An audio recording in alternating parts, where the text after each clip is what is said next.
Hey guys, what is up? Shadolance back for another. What the fuck do you want, you stupid dog? Ugh! Okay, sorry, she keeps trying to like attack my leg. Fuck you out of this fucking room. Okay, there we go. I'm good now. I'm still alive. Okay, well, my leg's bleeding, but anyway. So we're going over the E57 Musket today, guys. What is up? We got a stat. Damage of 89, portability 45, rate of fire of 40, accuracy of 99, and recoil of 64. I cannot whistle for my life. It's a firing mode, semi-automatic. It's the other of the two very famous muskets, the S58 and the E57. The S58 is more widely used because it's a one-shot kill, it's a bolt action, it's just the more typical sniper that everyone loves, which, I mean, I can understand why. But to be honest, it has it's weird spread recovery. I feel like sometimes it's fast and sometimes it's slow.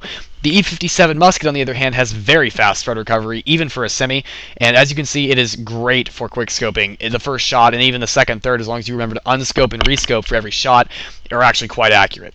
Ammo capacity, we're seeing 10 of 30, so it's got a total of 40 shots, which is 10 more than the average semi-automatic sniper has, and also about 10 to 15 more than the average bolt action has, so that's looking pretty good. The L9 series also only has the 5 of 15, so 20 shots total. This, on the other hand, is a little bit better.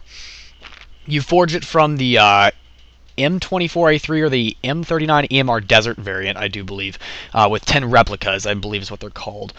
So it's a pretty low popularity gun. In my opinion, it is possibly one of the best semi-automatic snipers in the game, with the SG556 DMR being the absolute best for NX standard. That's just my personal opinion. Obviously, the Hawk's Dragunov is one of the best because it's an epic, but I still, in some instances, find this gun more useful. Has very low damage drop-off.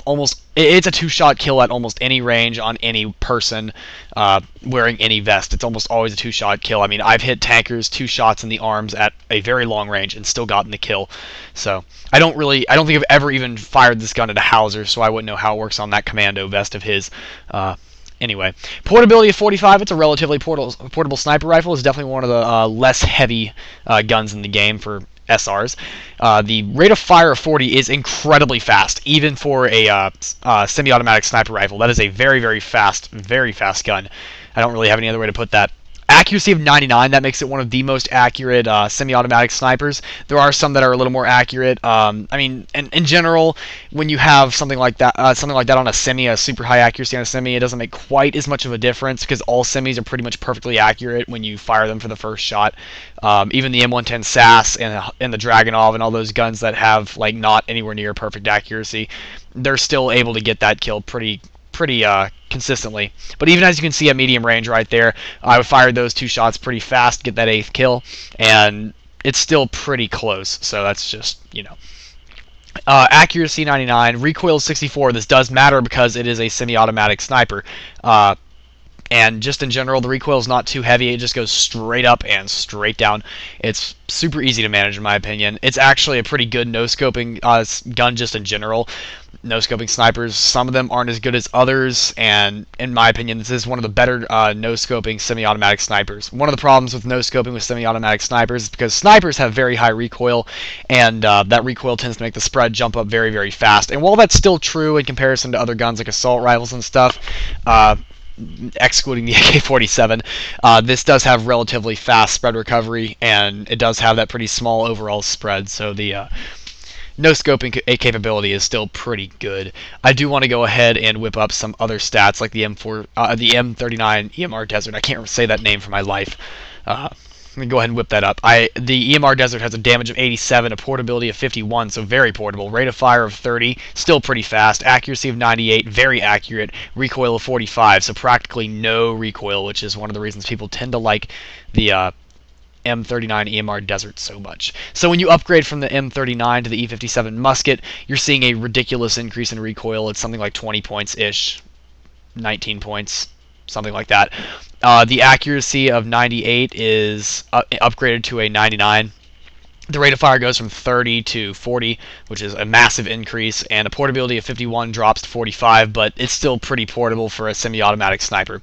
The damage of 87 also goes up to 89, and the damage drop-off decreases by just a ton. The damage drop-off on the EMR Desert is not very impressive, but the E57 Musket is much, much better about that, so it's way more usable, in my opinion, just in that regard. Also, the EMR Desert has a 20 of 20 ammo capacity, whereas the E57 Musket is 10 of 30. So while you can put an extended magazine on the E57 Musket, and I do believe you can actually put it on the EMR Desert. Also, the EMR Desert is fully automatic. The E57 is not fully automatic, it's semi-automatic, so that's another difference. Apparently you can also put a suppressor on the EMR Desert. You cannot do that on the E57 Musket. I don't believe there's any muskets you can put a suppressor on. If there are, I've just forgotten about it. If you feel like reminding me and being a smartass, go ahead, but whatever. It's actually pretty good for medium range, just in general. The E57 Musket's quite reliable for medium range. You'll see me use it at that range quite a bit here, but even at longer ranges, it's still very accurate. Fast spread recovery makes it compatible with pretty much all types of combat. You don't really want to be trying to use a sniper at close range unless it's a bolt action that's a one-shot kill consistently. The Tango is good for close range, the L9, all those kind of guns, all that good stuff. So this is usually not going to be a one-shot kill, even to the back of a light vester. I mean, it can be. I've seen it happen once or twice, so I know it's actually possible, but I know it's not likely. Like, you're really not super likely to have that happen, but you can. So, just saying. Also, the other gun you can forge this from is the M24A3, which, in my opinion, is just a crap gun. I don't see the point to having a gun that is a bolt action, has a relatively low fire rate. I mean, it's not super low, but a relatively low fire rate, 7 shots per mag, so it's not even that full 10 shots that a semi should have. It's not even a semi, it's a bolt action, and it's never a one-shot kill, unlike the Tango, so maybe to the back of a light vester or recon vester, but I've never really tested that, so to be honest, I never saw the practicality behind an M24. I know it's super accurate, but guess what? So is a TPG, and so is a TRG, and so is a Tango, and so is pretty much every other sniper rifle in the game except the L9 at longer ranges, so that's just my personal opinion why the M24 sucks. But my brother actually has the M24A3, and he is fantastic with it. I have never seen someone as good with an M24 as him. He's ridiculous, and he never plays the game anymore, so that makes me kind of sad. But also just pointing out, the E57 Musket does have that just signature musket. Oh, come on, give me the multi, give me the multi, give me the multi, give me the multi. Yeah, I got the multi. It has that signature scope that all the muskets tend to have. Also, the JNG90 and KNT308 have the same scope. So, yeah. I mean, there's really not a whole lot to say about this gun. It's just what you see is what you get. There's not a whole lot of background stuff. The only real background things I can mention once again is that the spread recovery is pretty fast and the damage drop-off is pretty low, both of which are good things. So, otherwise, the gun pretty much performs as you would expect it to. This is one of the few Nexon guns that actually does what it says it does. So, in all honesty, I'd put it in the top 3 or 4 NX standard semi-automatics. I'd put the SG556 at the top pretty much always, followed by this maybe, followed by the EMR Desert, which isn't a bad gun, but there's just better. And, I mean, there's just a few others I might rank it on top of that, but I can't really think of it off the top of my head. So, yeah. I mean, but also, I mean, just given the choice, if I had to choose a semi-automatic or an M14 model, I would still take an M14 model over it. I still do prefer the M14 series. It's just what I like a little bit more. Also, I kind of done talking about the gun now. I don't really have a whole lot more to say about it. If you have questions or comments, please post that.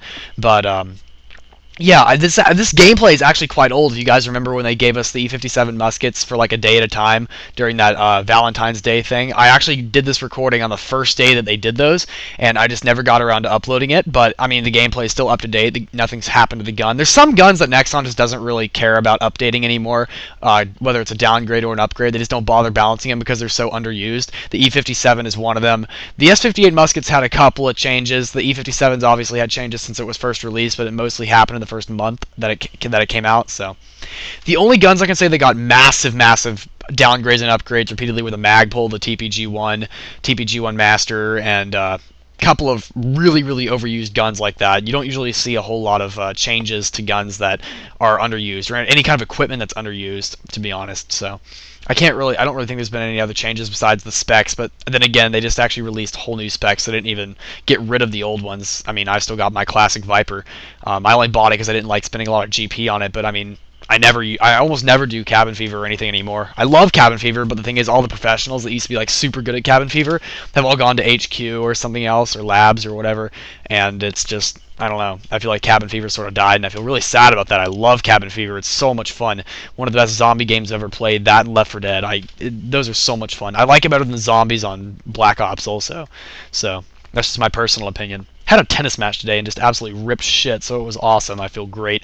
I'm also exhausted, so my voice sounds kind of weird, but not like you guys care about that. Anyway, it looks like I'm actually finally running out of time for this review, so thank you guys for watching. Please rate, comment, subscribe. I would super much appreciate that. That'd be fucking awesome. But yeah, check out the next video, and I will have more reviews coming out. Shadolance out.